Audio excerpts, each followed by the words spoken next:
incredible flavours, even better stories. One pour, 10 minutes, Aussie bourbon lovers sharing bourbon with Australia.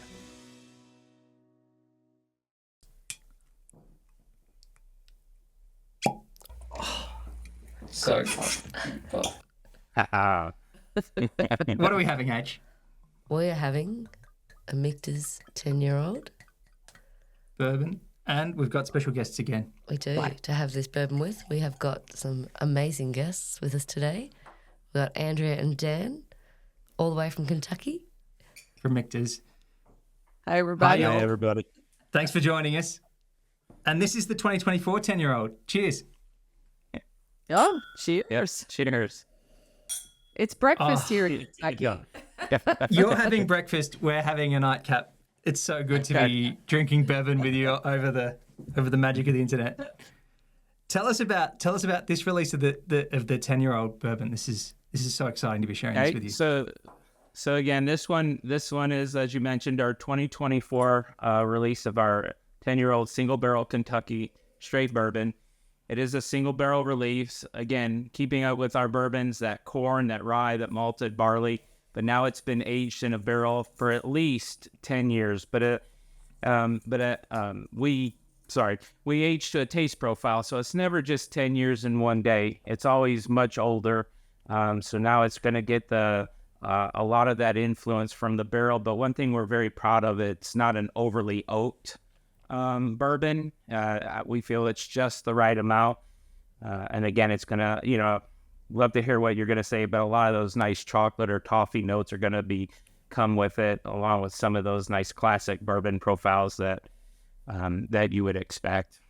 I think chocolate is the thing that I'm getting. It's like a chocolatiness is so lovely. And there's a nice oakiness as well, like a different oakiness to what you often get on bourbon. I don't know how to describe that, but there's like a lovely, gentle, chocolatey oakiness or something. Yeah, I think it's just like a gentle maturity is the way I would describe it, because I think what's really beautiful about Michter's whiskeys as we age them up, as Dan was saying, this is over 10 years old. And the goal for us when we look at our planning horizon is, we're not pulling barrels down going, oh, this one's so good, let's put it in the 10-year lane. We're just aging up all of our barrels through our processes.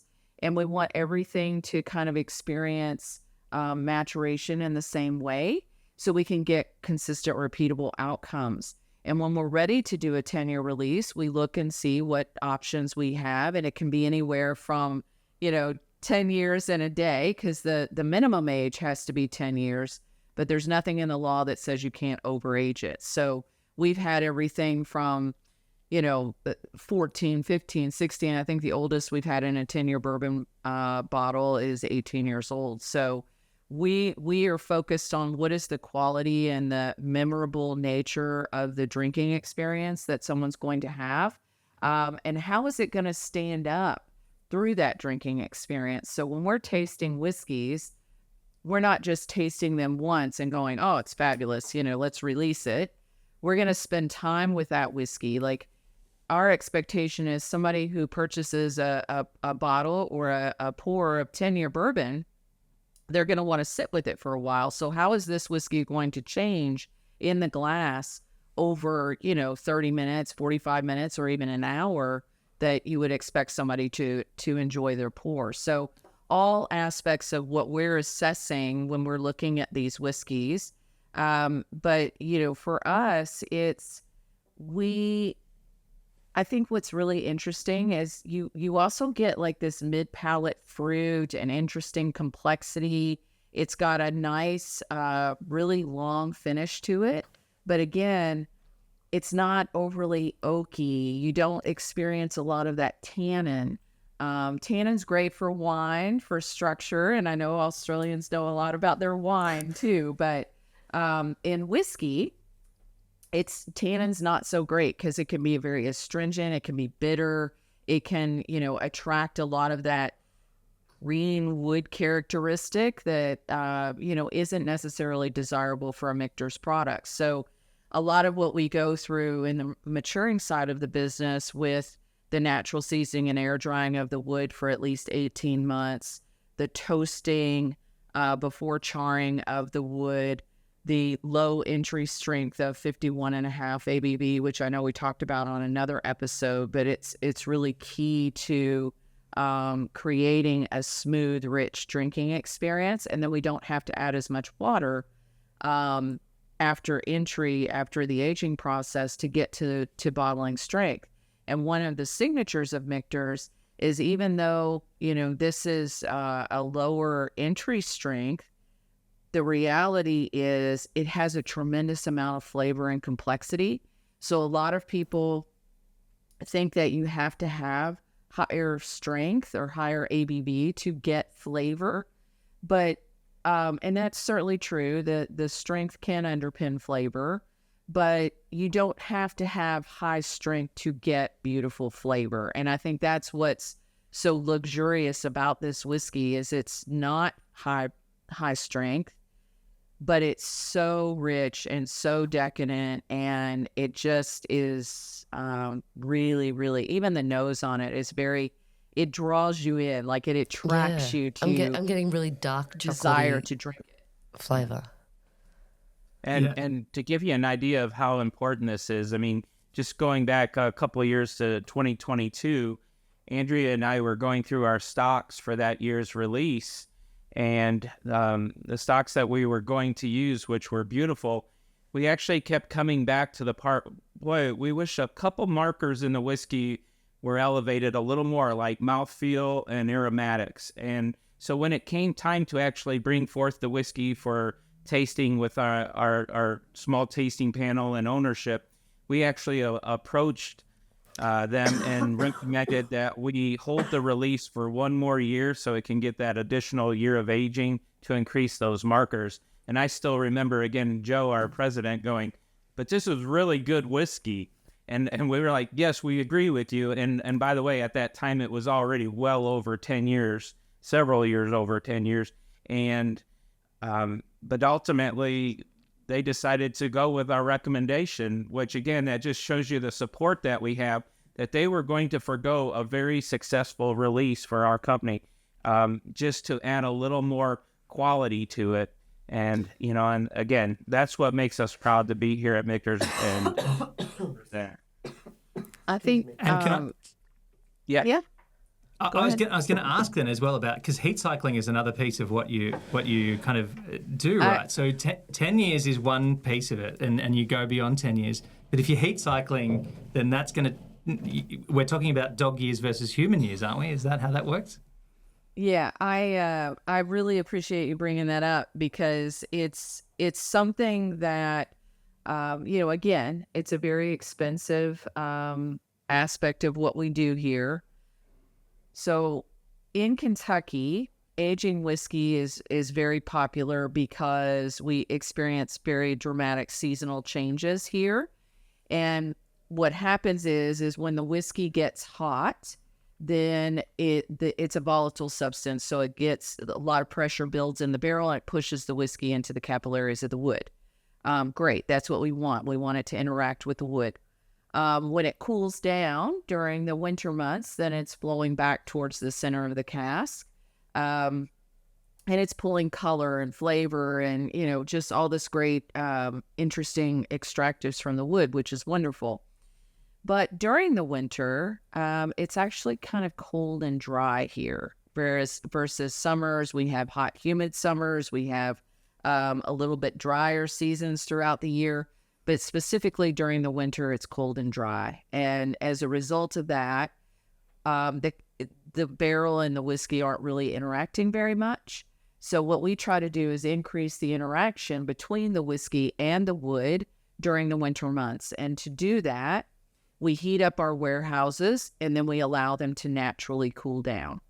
And it's a way for us to increase the maturing quality of the final product. So we always say for every year that we heat cycle the whiskey, we get about an extra 6 months of maturing quality. So if we said the whiskey was 9 years old or 6 years old, let's say, then, based on 6 months extra maturing each year, we'd expect it to be on its flavor profile, its chemistry, its color, etc., something more on the order of 9 years old. So you now extrapolate that to the 10-year bourbon, which is already overaged, and then you add in the heat cycling element as well, you're getting a really rich, decadent product. And that's part of, what we're trying to, everything for us is about the drinking experience. It's what is making this product memorable for you. We spoke on another episode about how it triggers memories for you. Anybody who drinks 10-year, I feel confident. We've traveled all over the globe, and people are always like, my favorite release of 10-year was, and they fill in the year, and maybe it was the first year they had it, or, maybe they've had the opportunity to taste a few different ones. And, we have a consistent house style, rich, flavorful, easy drinking. These are single barrel products, so we want to have a little bit of variation in them, but we don't want to have tremendous, like the 10-year that you had 3 years ago is dramatically different than the 10-year you're having right now.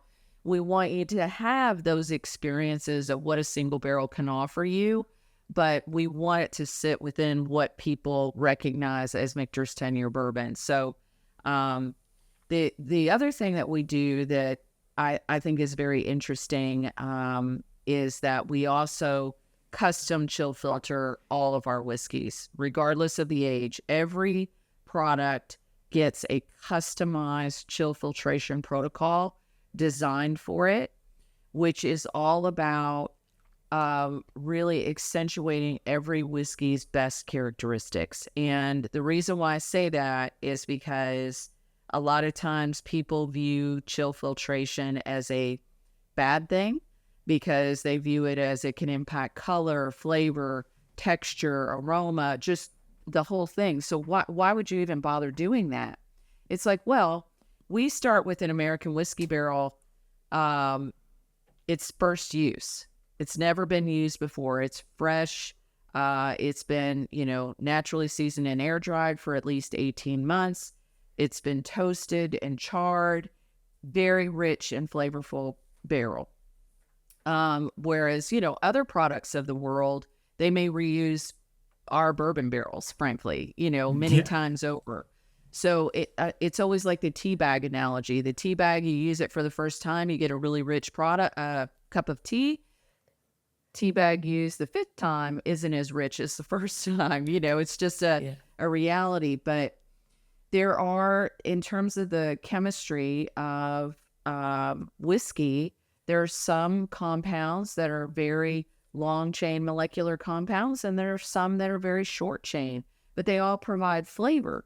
But just in your own mind, a longer chain compound is going to be more dominant than a smaller chain compound. And as a result of that, we want to try to bring forward all the beauty that the whiskey has to offer, not just the dominant compounds in your drinking experience. So that's why we customize the chill filtration protocol, everything from the type of equipment, the type of filters, the time, temperature, pressure, all there are tons of details, but just dialing in to really make an exceptionally, drinkable whiskey with a lot of flavor and texture and beauty is another production technique of Michter's. The more you speak about the flavors and the techniques, and particularly with this 10-year, and you speak about the luxurious kind of and the kind of the complexity of it, the more fun I'm having enjoying it. It's so much fun to drink, and I agree with you. The mouthfeel is incredible.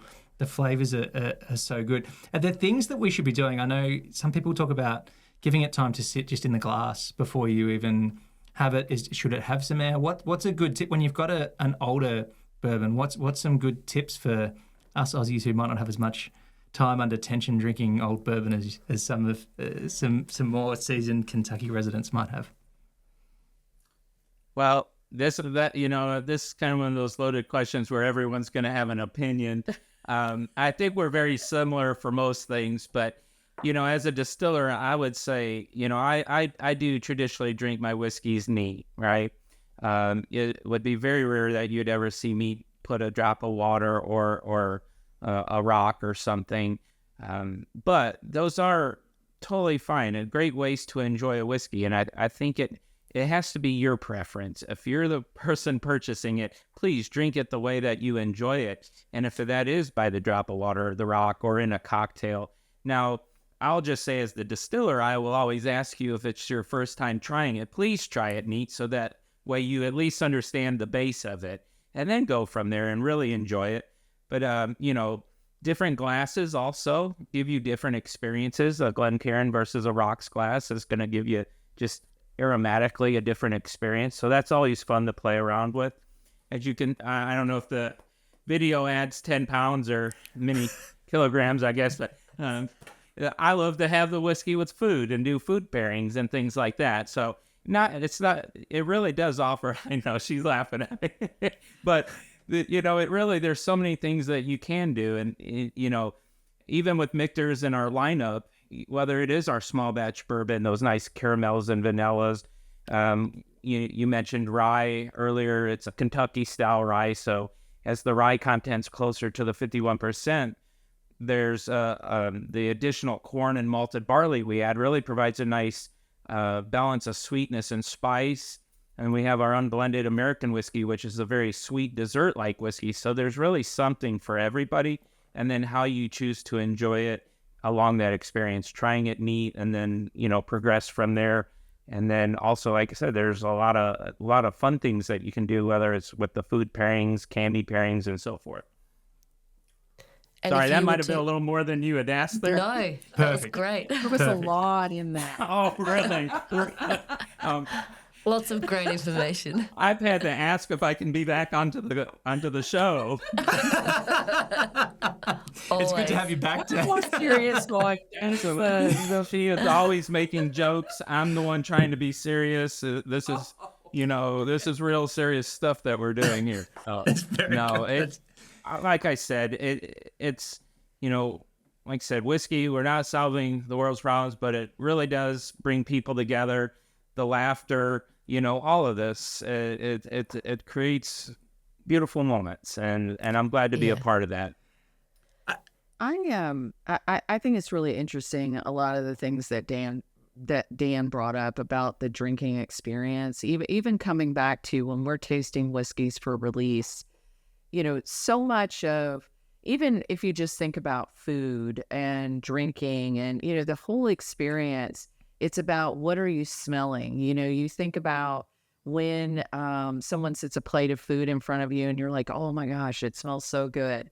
And, the same thing with whiskey, when you're nosing it and you're like, oh, it smells so good, because it draws you in. That aroma can be such a powerful, influence on what you're about to experience. And then carrying that through is what's incredibly important. Like, aroma is one part of it, but then when it hits your tongue, we want a dynamic experience as it moves across your palate. We don't want you to just be left with, oh, yeah, I tasted one thing and, and then it finished and that was it. We want you to be able to feel something that really touches you in a special way, where it's like, wow, there was so much flavor, and it makes you desire to talk about it. Like, you want to share with someone, like, oh my gosh, this tastes so good, and here's why. And it's maybe the finish is so delightful, or the way it moved across your palate, or the aroma,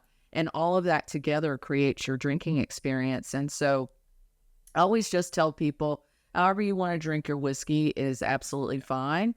But I do encourage people, try the whiskey neat first, so you understand the beauty of, just the pure nature of the whiskey. And then whatever you want to do, if you want to make a 10-year bourbon, Manhattan, go, more power to you. Enjoy it the way you want to enjoy it and have fun with it. But I think the whiskey took years to develop in the barrel, and there's something just really pure about trying it the way, it took so long to come to fruition. and then, you take it from there and make it your own. The only other thing I would say, adding drops of water is very common in other styles of whiskey. And part of that helps you bring the aromatics to your nose. It also helps drop the strength a little bit. But, our whiskeys are not always, at high strength. And even the ones that we produce that are at barrel strength, they're very drinkable, very approachable. You can nose them easily and have an amazing experience. And that all goes back to that lower entry strength in the barrel is how we start. So it really creates a smoother experience. And then,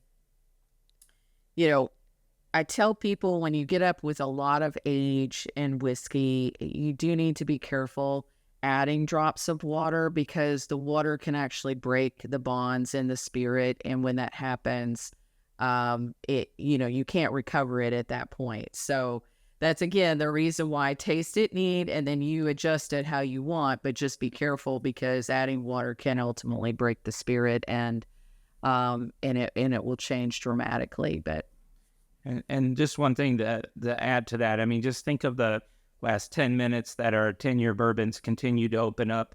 It's basically told a story, or it's telling a story. Yeah. And even like for me, my experience as one of the tasting notes will be maple syrup for our 10-year bourbon. I believe it starts to really develop the farther we let it open up. And now I get more of that presence. So again, as a whiskey opens up, a good whiskey is going to tell a great story.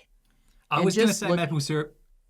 Yeah, I was going to say maple syrup, and there's a I don't know if you would have it in the US. There's a lolly called or a candy here called musk sticks, which is like a pink musk flavored candy. Yeah. And I'm getting a bit of that now that it's opened up a bit. It's it really interesting kind of note, particularly on the nose. But yeah, it's definitely changed as we've been talking. Yeah. Yeah. And out of awesome. all the amazing Michter's bottles, do you guys have a personal favourite? Are you allowed to name a favorite child? That's really hard to say because I think that, your experiences change, with your mood. It's very different to have something like you're doing right now. It's the evening, you're having a nightcap versus, the morning experience that we're having here right now. But I would say the most that we drink in my own home is the bourbon. Like, we're big bourbon drinkers. Something like a 10-year bourbon would be, a really special occasion type of whiskey. But I love them all for different reasons. And, there's such a passion that goes into, I mean, if you haven't learned anything through these episodes, Dan and I are super passionate about what we do. Yeah. We love to have fun and we want to bring joy, and that's what we're all about. But we are super passionate about the discipline of what we do. And, Dan's not just a master distiller by name. It's not, yes, he travels, he talks to people. I do the same, but we really do. We're invested in the team, the processes to which we operate, how we do things are all incredibly important to us. And, we want people to enjoy these whiskeys all over the world. And we're extremely, grateful to those who drink them, but it's hard for me to pick one individually that is my all-time best of. Obviously something like Celebration that's sitting there up on the top shelf in the red box. That is a spectacular whiskey drinking experience that I think, in my opinion, is one of the best whiskeys I've ever drank in the world. And I'm proud and honored to be able to work on that whiskey. But I think, any of these can apply to an amazing drinking experience. And that's kind of the care that we take with all of them. We know we treat every bottle up there as if we're making Celebration every time. Yep. So good. Dan, Do you have I've heard opinion, Dan? you're a rye drinker, anyways. Because is that your go-to? You have a bottle of rye.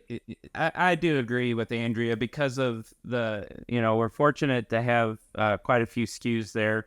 But what's great about our lineup is that each one provides a unique experience. Sometimes you'll see where something kind of overlaps and you really, from one to another, there's not a lot of difference. I feel like we give a unique experience for each one of our expressions.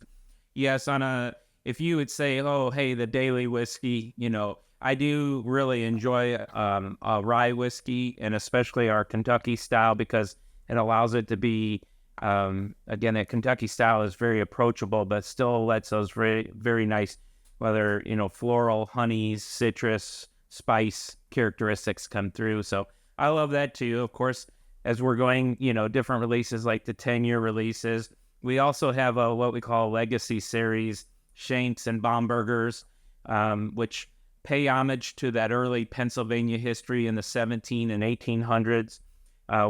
Shanks is a sour mash whiskey. Baumburgers is a Kentucky straight bourbon. Each year we're going to do something a little different. It allows us to have some fun and innovation since 2018. So when you see a vintage on the label, each year it's going to be a little different, whether it's in the mash bill or using different types of oak along the way. So again, unique experiences is what we're doing. But yeah, those are fun ones, the Baumburgers. Celebration, again, given what the product is, the whiskey is, and for the 2022 release, it was parts of 7 barrels, 3 Kentucky straight bourbon, 4 Kentucky straight ryes, ranging from over 12 years to well over 30 years. It's a project that takes over a year. We've only done that release 4 times. They're never to be duplicated, and they're extremely rare. Only 328 for the world for 2022. And so it's just an amazing project to be a part of with our team. Because so much work goes into it. But yeah, sorry, I know that doesn't answer your question, but any of our rye products, of course, but they're all talking for 2 minutes. They're like, did they answer the question? we know at the end of the day we can just wear you down, and then 20 minutes later, I think they liked rye. I think she liked. Everyone can make their own assessment, right? Or you make your own. Everyone will pick their own favorites. It's so good. I feel I was gonna quickly see if you had a favorite, but I think that we fall into the category a bit like you guys, which is that there's so many good ones. I can sometimes come in. We're recording this from our study at home, and we're right next to where our whiskies are, and I sometimes come in and stare at them and I go, I would like one of each, please. They're all wonderful, and I don't know which one I feel most like now. Mood plays such a big part in your experience. So when, like you said, where you're at, where you grab what bottle, what shelf, what mood are you in? Are you, and so, but the best part is you're grabbing a Michter's. Yeah. You can't go wrong grabbing a Michter's. I so often am grabbing a Michter's, Dan. I wish I was making it up to make you feel good, but I'm not. He's telling the truth. But hey, thanks so much for joining us for this. It's so special to be sharing a 10-year bourbon with you guys, and thanks for the generosity of your time and your experience and that. It's so good to talk about such a special pour and so much care and thought and all the time and everything that's gone into this. So thanks for joining us. It's been so good to have you. Hope we can have you back again sometime soon. And next time you're down under, we should have a pour of this somewhere at a good bar in Melbourne too. That'd be great as well. That'd be fantastic. Cheers, guys. Thank you. Cheers. Thanks for listening. Make sure you're connected with us on TikTok, Instagram and YouTube, and stay connected with us by clicking subscribe on your favourite podcast app.